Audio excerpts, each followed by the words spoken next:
세탁비, 학원비, 의사 치료비, 그리고 변호사 선임료, 이러한 채권들의 소멸시효 기간은 얼마일까요?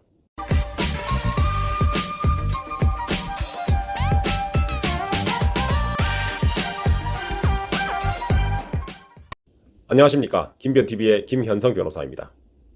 여러분들께서 잘 아시다시피 권리가 있다 하더라도 일정 기간 동안 그 권리를 행사하지 않으면 소멸시효가 완성되어서 그 권리는 소멸하게 됩니다. 이것을 두고 소멸시효라고 합니다.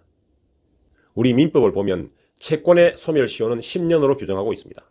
오늘은 10년의 소멸시효가 아니라 그보다 훨씬 짧은 3년, 1년 이런 단기 소멸시효에 걸리는 채권이 어떤 것들이 있는지 알아보도록 하겠습니다. 우리 민법상 단기 소멸시효에는 3년짜리와 1년짜리가 있습니다. 10년보다 훨씬 짧은 3년이나 1년 이렇게 단기 소멸시효를 규정하고 있는 이유는 무엇일까요? 그것은 여기에 해당되는 채권들이 대부분 일상생활에서 빈번하게 발생하고 그 금액도 상대적으로 소액입니다. 그래서 영수증을 장기간 동안 보관하기 어려운 그런 채권들이 주를 이룬다라고 보시면 될 것 같습니다. 먼저 3년의 단기 소멸시효에 걸리는 채권들이 무엇인지 말씀드리겠습니다. 크게 말씀드리자면 물품대금, 용역대금, 그리고 공사대금, 그리고 마지막으로 1년 이내의 기간을 그 단위로 해서 정기적으로 지급하는 그런 채권. 이렇게 크게 4가지 정도의 채권으로 구분할 수 있겠습니다. 그럼 구체적으로 한번 살펴볼까요? 민법 163조에 나와 있습니다. 자, 먼저 물품대금이라고 했습니다. 물품대금에 해당되는 것은 6호와 7호에 나와 있습니다. 생산자 및 상인이 판매한 생산물 및 상품의 대가라고 되어 있죠. 흔히 말하는 물건을 사고 팔고 할 때 그것이라고 보면 되겠습니다.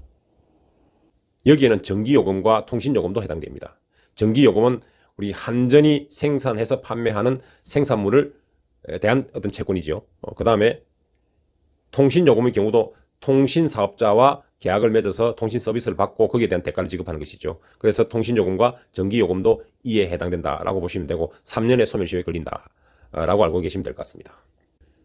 다음 7호를 보시면 수공업자 및 제조자의 업무에 관한 채권이라고 했습니다. 이것은 주로 자기 일터에서 주문을 받아서 타인을 위해서 일하는 어떤 생산해내거나 용역을 제공하는 그러한 업체로 보시면 될 것 같습니다. 예를 들면 뭐 세탁소라든지 이발사라든지 미용실이라든지 재봉사 그리고 표구사라든지 구두 제작자 또는 뭐 가구 제작자 이런 분들이 여기에 해당된다고 보시면 될 것 같습니다. 자, 다음으로 용역대금이라고 있습니다. 용역대금에 해당되는 채권은 2호, 4호, 5호에 나와 있습니다.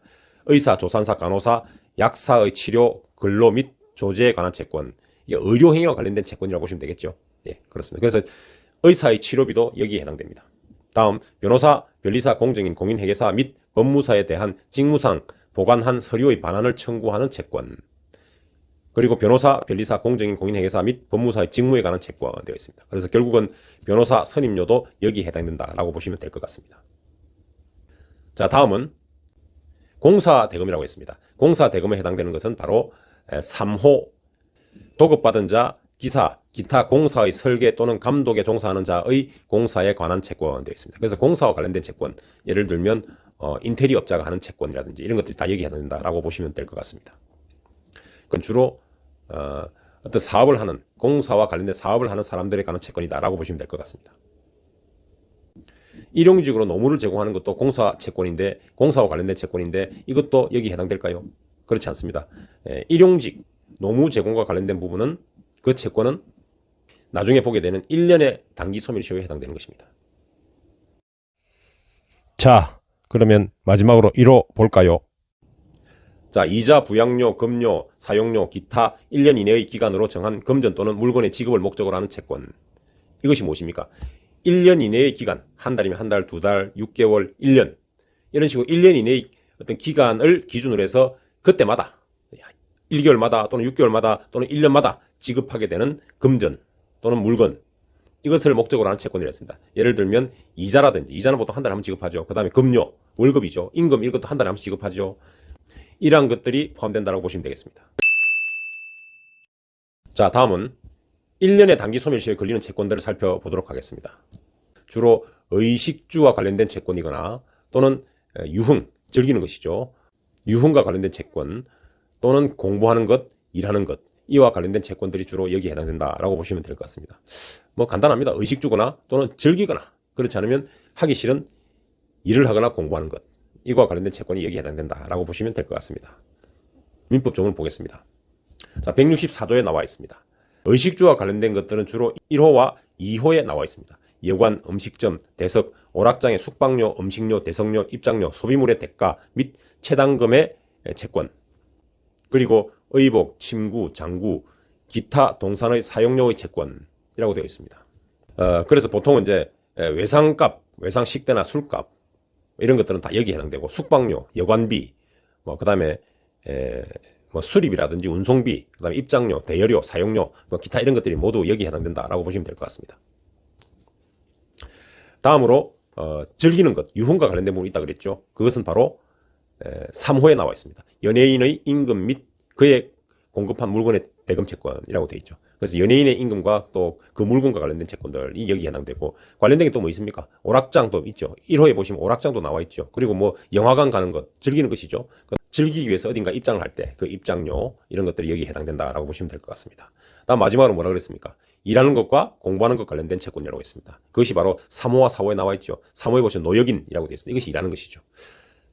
아까 말씀드린 공사 채권이라 하더라도 어떻습니까? 노역인, 일용직처럼 노무를 직접 제공하는 이런 사람들의 채권은, 그 노무비에 관련된 것들은 1년의 단기 소멸시효에 해당된다고 했죠. 네, 그렇습니다. 그 다음에 보시면 4호입니다. 학생 및 수업자의 교육, 의식, 유숙에 관한 교주, 숙주, 교사의 채권이라고 되어 있습니다. 여기서 학원비라든지 기숙학원의 경우에도 그 기숙학원비, 기숙비 이런 것들이 모두 여기에 해당된다라고 보시면 될 것 같습니다. 우리 3년과 1년의 단기 소멸시효를 살펴보았는데, 이것도 대부분 소상공인들이 주로 운영하는 어떤 그런 업체와 관련된 채권들입니다. 그렇다면 이것도 상사 채권으로 볼 수 있지 않겠습니까?